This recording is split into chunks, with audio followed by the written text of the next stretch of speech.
Hello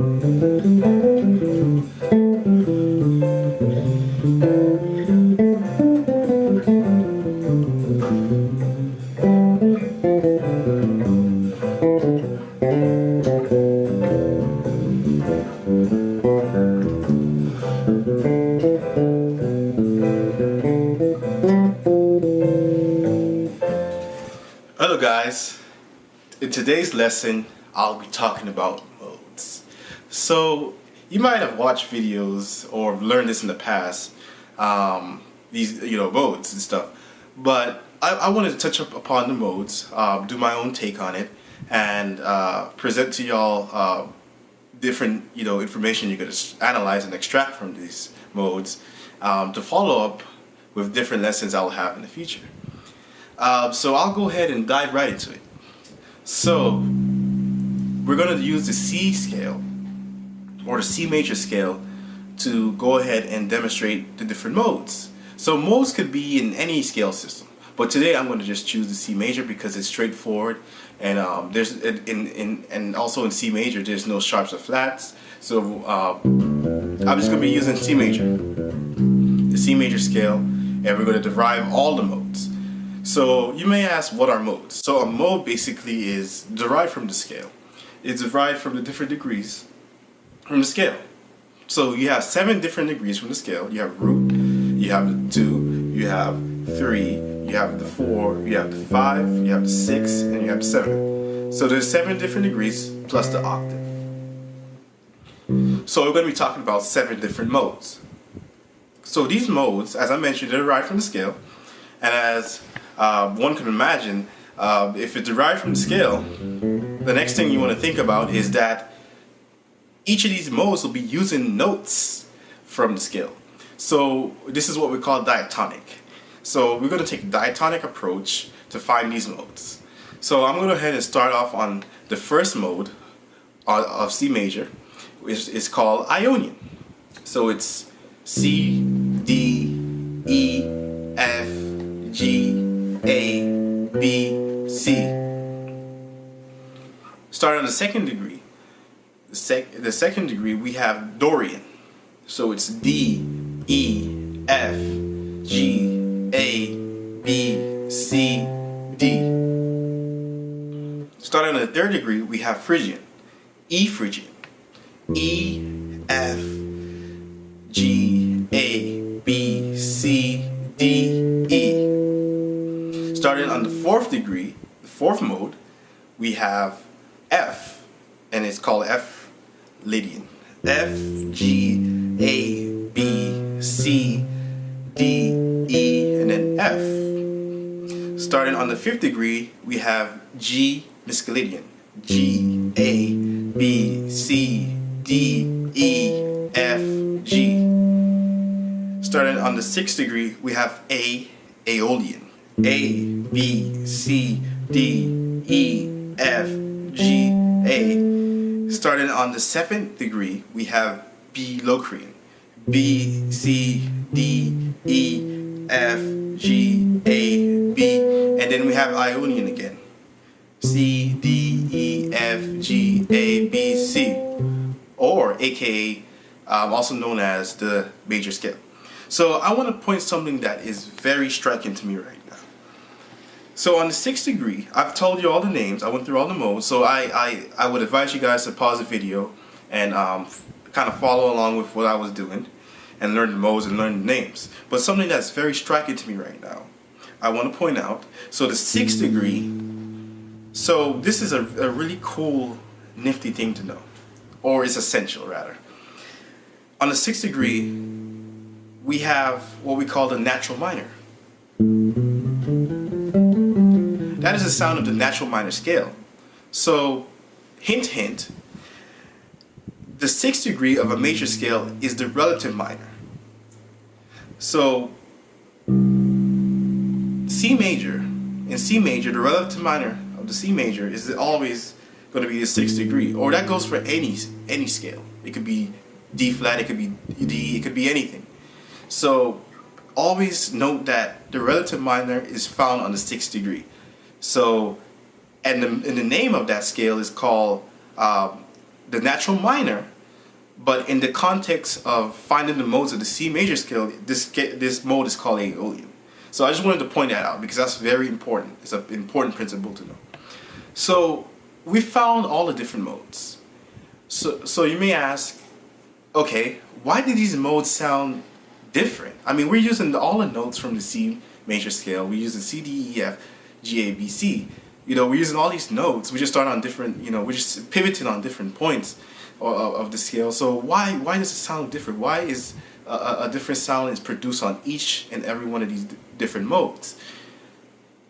There's different color, different textures and stuff like that. So I'm gonna go into something what we call intervals. So intervals are basically the difference or the distance between two notes.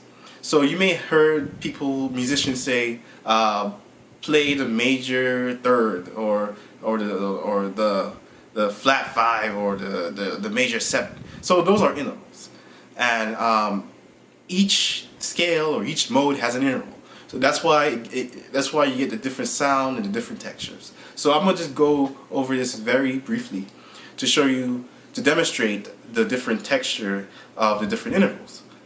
So in C-Ionian, which is C, D, E, F, G, A, B, C, we have the root, the major 2, the major 3, perfect 4, perfect 5, major 6, major 7, and octave.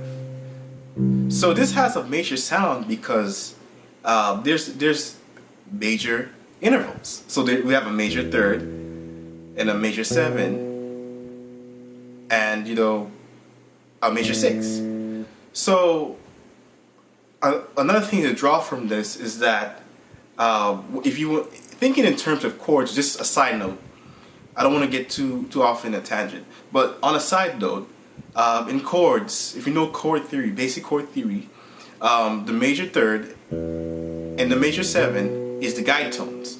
So it's these are the notes that give the scale its quality in terms of if it's major or minor. So take note of this. The major 3rd or the 3rd in general and the 7 gives the mode its sound. Its sound and quality, whether it's major or minor, on a basic level speaking. So we'll go over to the second mode, which is D-Dorian. We have root, we have major 2, we have minor 3, we have 4, perfect 5, major 6, flat 7, and then is octave. So this has more of a minor sound to it. It's because of its minor 3rd and its minor 7. We just want to keep it as basic as that. So we're just going to analyze the 3rd and the 7th of these different modes.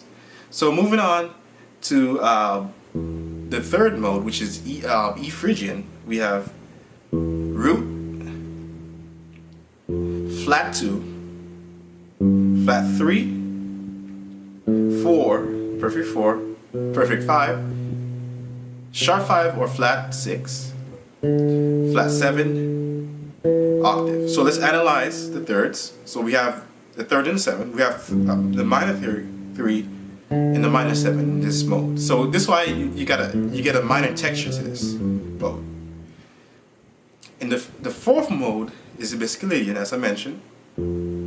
We have the root, we have the major 2nd, we have the major 3rd, we have the sharp 4, we have the 5, we have the major 6, we have the major 7, root. So let's analyze its 3rd and 7. So we have major 3 and major 7 in this scale. So that's why it has more of a major sound and texture. Going on to the next mode, which is G-Mixolydian, we have root, we have major 2, we have major 3, we have perfect 4, we have perfect 5, we have major 6, we have flat 7, we have octave. So analyzing its third and seven, we have a major third, and we have a flat seven. So we have a major third and a flat seven. Is it minor or is it major? So this one is what we call dominant. We have a major third and we have a flat seven. We call this dominant. If we were to play this chord of this mode, we'll get a dominant chord using the notes of this mode. Going over to the A-Aeolian, we have the root, we have the major 2, we have the minor 3, we have perfect 4, we have perfect 5, we have flat 6 or sharp 5, we have flat 7, and we have octave. So by its name, we already know that this is minor because this is the natural minor scale or Aeolian. So, but let's do our analysis. We have minor 3 and flat 7. So this is what gives it its minor sound. In the B-Locrian mode, we have root, flat 2, flat 3, perfect 4, flat 5, flat 6, flat 7, B. So, analyzing the third, we have the minor third, and we have the flat 7. So this has more of a minor texture to it. So this basically wraps up what I want to talk about when it comes to mode. Modes are very awesome. You could use them to create soloing ideas. They're great exercises to understand and gain facility on your fretboard. But more what I want to explain about the modes is we need to be paying attention to the sound. This is basic harmony in most music. So chords are formed from the major scale in modes and stuff like that. So we want to pay attention to the different intervals and the different sounds and textures that we get from these different modes. Not just use it as a scales exercise and practice. I will definitely post and follow up with videos on how to use these modes and how to get the best use of it. So please practice these modes so by the time we reach the next video, you already know these modes and you're able to understand what I'm talking about. Have fun and enjoy. Jason Cherry Bass Lessons. Subscribe and like the page, and I'll definitely follow up with some great videos ahead. Thank you. Bye.